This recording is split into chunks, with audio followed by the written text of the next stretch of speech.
Hey there, this is Dev Solanki, and in today's video, I'm going to tell you 5 words which you can use in your daily life. So, without wasting time, let's get started.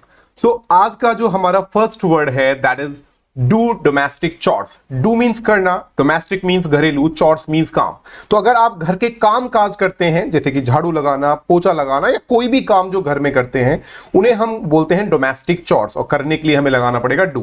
जैसे कि picture में आपको show हो रहा है, जिससे कि आपको यूज करने में कोई प्रॉब्लम ना आए. फॉर एग्जाम्पल आप कहते हैं आई हेल्प माई मदर, कि मैं मदद करता हूं अपनी मदर की किस चीज में, इन डोमेस्टिक चॉर्स एवरीडे, घर के कामों में रोज करते हैं मदद.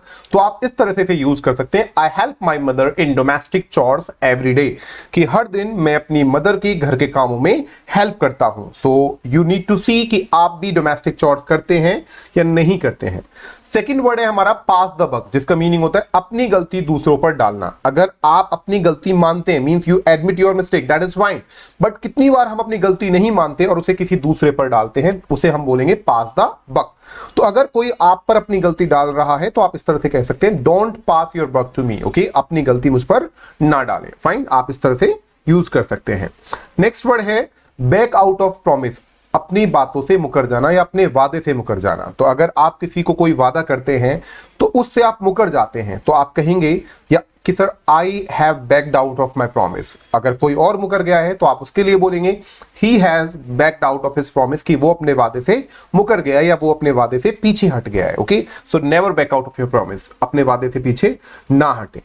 नेक्स्ट वर्ड है हमारा पास ल्यूड कॉमेंट्स, किसी पर गलत कमेंट्स करना, गंदे कमेंट्स करना, भद्दे कमेंट्स करना, इसे कहते हैं हम पास ल्यूड कमेंट्स.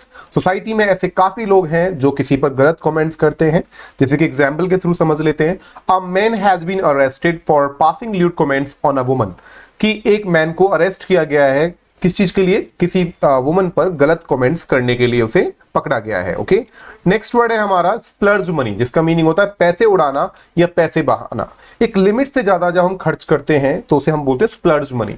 जैसे कि आजकल इंडियन वेडिंग्स में आपने देखा होगा बहुत लोग बहुत ज्यादा पैसा खर्च करते हैं. They splurge money actually too much. तो आप एग्जाम्पल में देख लीजिए, जैसे कि हम यहाँ एग्जाम्पल के थ्रू आपको समझाना चाहेंगे. Mostly girls splurge money on shopping, कि ज्यादातर लड़कियां शॉपिंग पर बहुत पैसा उड़ाती हैं, बहुत पैसा खर्च करती हैं. तो ये थे आज के 5 वर्ड्स जो आप अपनी डेली लाइफ में यूज करेंगे. सो मिलते हैं अगली क्लास में. सो बाय बाय, सी यू.